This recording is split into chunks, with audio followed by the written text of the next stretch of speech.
I just want to start by saying, James, you got a lot of groupies. Look at all these people who came here for you. And this is just in the desert. It's terrific. We may take the show on the road. But there's so much to talk about today. And of course, it keeps evolving with news evolving and events in the world evolving. And I want to stick to our subject, but I want to also be able to range a bit to talk about some of the things that have happened in the world in the last couple of weeks. But we're starting to talk about your early years as a journalist, and we'll talk about this a little bit later, how important it is for reporters to have mentors and to work on local and smaller papers as they work their way up, and how devastating it is today that there's been such a decline, I think we'll talk about that in a minute, of local press and of local reporters. And that's not the fault of any single person. It's the economic model of journalism, but it's having a huge impact on all of us, and it's one of the many things that relates to our topic of the what's called here the illiberal press. I also want to say that in the room, your groupies include a lot of people who are themselves famous journalists. And I'm going to try to bring one or two of them into the conversation if I can, and if they're willing to shout. So if they are, we'll be lucky enough to hear them. But James, your own story is so interesting. We're talking about the fact that among the stories in the news now is what just happened with the meeting between President Trump and Prime Minister Netanyahu and whatever it is that is happening in Gaza and Israel. And you were once a reporter in the Middle East and know that part of the world well. But in the course of your career, you become the editorial page editor of the New York Times, which is one of the most, we think of it as one of the most powerful positions in America. And by the way, some people here probably knew your dad, who was the president of National Public Radio, and I had the privilege of working with him, and also was head of the U.S. Agency for International Development before it was a left-wing radical group. He also helped get the Panama Canal Treaty ratified too. My God, he's kind of 3 for 3 in the Bennet family right now. And his brother, who's probably many of you admire, I do. You all should get to know him anyway. Michael Bennet, who's a senator from Colorado, but the real star Bennet is James. So I really want to bring you into this thing, and you become the editorial page editor of the New York Times, and you kind of had an ambition with the Times. If I've got this right, last night, those of you who were at the dinner heard the conversation, I thought terrific conversation between John Meacham and Brian Williams about so much of political life taking place between the 20-yard lines. Now we're in a bit of a different world, but your goal was to expand the yard lines that the editorial page of the New York Times presented. Maybe you could talk a little about that goal.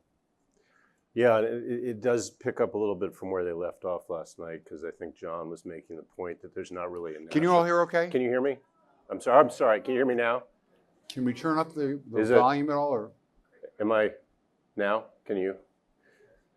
John said last night that there's not really a national conversation anymore, that we're not able to really hear each other. And part of our ambition at the Times opinion pages when I arrived there, which was in 2016, was to try to create a forum for that conversation. I think it really matters that people who disagree are presented to readers, not because they go find them on Fox News or they go find them in the Washington Post, but to be in the same forum, subject to the same editorial standards for tone, for fact, for not using ad hominem attacks. So our objective was to create that. And let me say at the outset, if I may, I am going to say some critical things about what we used to call mainstream media or legacy media. I'm very mindful that I'm doing it at a time where the media is feeling particularly embattled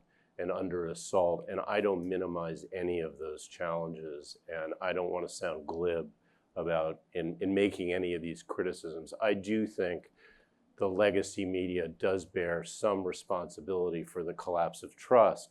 And I think it needs to face those problems squarely as part of our national effort to dig ourselves out of this hole. And so the critical things I'm saying, I hope register as constructive. And the only point of looking backward is to look ahead. And I don't want to sound like I'm wallowing in this episode. So our objective, you know, I was brought there with this specific objective to widen the range of debate to the left and also to the right. There's a feeling, and I felt this strongly, that the pages there had were actually playing between the 40-yard lines and not really capturing the extremely wide range of views that were becoming politically relevant in the country, from Bernie Sanders on the left to the emerging MAGA movement on the right. And it was very, very difficult to reorient the operation around this set of ideas, and maybe we should talk about this more. I mean, maybe I should stop banging on, but just to kind of set the table, there was very little. I had been a reporter at the New York Times for 15 years. I was gone for 10 years as the editor at Atlantic, came back to do this job and found myself in a very different newspaper, better in some respects, but one in which the culture had really changed. And while there was a lot of receptivity to new voices from the left, there was tremendous resistance to publishing conservatives. And the first one who was generous enough to join us at that point was Bret Stephens. And Bret Stephens, I hope you've all heard Bret speak here, by the way. Bret Stephens. And if we can do it, I might even try to bring Bret into the conversation in a way. Where was Bret when you brought him in, and what was the reaction to bring him in? Well, and you should, Bret, jump in and correct, improve on my remarks, because there's nobody more eloquent on just about anything, and particularly this subject. If you can't hear us at any time, sorry. Please put hands up. Look, this is, I mean, fundamentally, this is what we were, what I believe in and believe in is the basic liberal principle that we don't just have a right to speak, we also have an obligation to listen to each other, and that good ideas come out of robust debate. Bret, I would never attempt to put words in his mouth, but I think is a profound believer in the classical liberal principle, and as they say, was generous enough to come and join us as already a Pulitzer Prize winning opinion columnist at the Wall Street Journal with a stellar archive of columns, and he was very poorly received Could you be when he arrived. I mean, he was attacked. Specific? He was attacked publicly by members of the newsroom for positions he had taken, and the decision to bring him in was not a popular one. And well, you must have gotten some positive responses yes, too. yeah. Oh, absolutely. And again, some of this divide was generational, although I think it oversimplifies it to say it was generational. It really was a divide between journalists who had, you know, and I start to sound like a fossil when I talk about this stuff, but just because values are old doesn't mean that they're bad. And but the journalists who'd come up the way I had in a more traditional kind of news gathering environment, with a, you know, opinion writing does not seem like a humble undertaking, but at its best, like all journalism, it needs to be a humble undertaking. You don't know what you don't know, and you're constantly trying to learn. You start with a question, you don't start with the answer. What I encountered was a new view that readers really shouldn't be trusted with certain information. They shouldn't be exposed to certain views because they might be influenced by them and take the wrong positions. Did people actually say it that way, or is that how you internalize it? The usual pushback was, as it was with Brett, it's like, yeah, we get it. We understand the principle. Of course, there should be conservatives, but why this conservative? Why this particular? Well, piece? that's a whole different question. And Brett can speak for himself. Yeah, and you brought in at least one other conservative voice. Well, Brett came in a package deal, it turned out, with Barry Weiss, who some of you may know Barry's work, was then a pretty junior op-ed editor at the Wall Street Journal, and quickly established herself as a I thought terrific editor and writer in the opinion section. I was trying to open it up, and I encouraged all our editors to also write. I think it's a good discipline for an editor to do that as well. And Barry was one of the ones who really took me up on that. And Brett's still with the Yes. Times, And, but Barry's gone her own direction. and started her own publication. And now I think called the part Free of what Press. Barry's done, which I want to get to in a minute, is she's done something more and more people are doing, which is creating her own enterprise, where she feels like she has her own voice. Yeah. But on the other side of the scale, if I could just for 1 minute digress, was Paul Krugman. I'm sure many of you read Paul Krugman's work. Nobel laureate, was one of your columnists. Maybe you talk about him a little bit. But Paul Krugman, for those of you who don't know it, has also left the Times and started his own Substack column. So maybe you could describe a little bit, if you can, that side of the ledger and what went on. Well, I think I'm not sure, Jeff. Well, Paul Krugman somehow felt. Yeah, and I can't speak. I wasn't there. No, you and weren't I can't there. speak to. He in his first Substack column, which I urge those of you who are interested in Paul Krugman's work to read, he kind of talks about you as the golden arrow, not using your name, but says that in more recent times, he was being edited more heavily than he felt that as a columnist he should be. Yeah, I mean, I can't. I don't want to. I can't speak to what specifically happened there. My general view with columnists is when you hire great writers like Brett, when you have great writers like Paul, who was there when I got there. Obviously, people are edited. The work is edited, but the whole point is you're investing in their point of view and their voice, and they should be given very wide latitude to write. And then, hopefully you take them to dinner or have lunch or get a beer or a cup of coffee, and you talk about the body of work, and you try to offer, to the extent I could, constructive criticism that as their most careful reader. But you really honor the voice. I mean, the whole point is to let the reader hear from people that have, by virtue of their background, by virtue of their work, have developed real authority. Again, people that still have the humility required to engage with one another and to be part of a project where they're appearing alongside people with whom they disagree and with whom they have can kind of have a conversation. And Brett, again, has modeled this for years with the conversation he does with Gail Collins.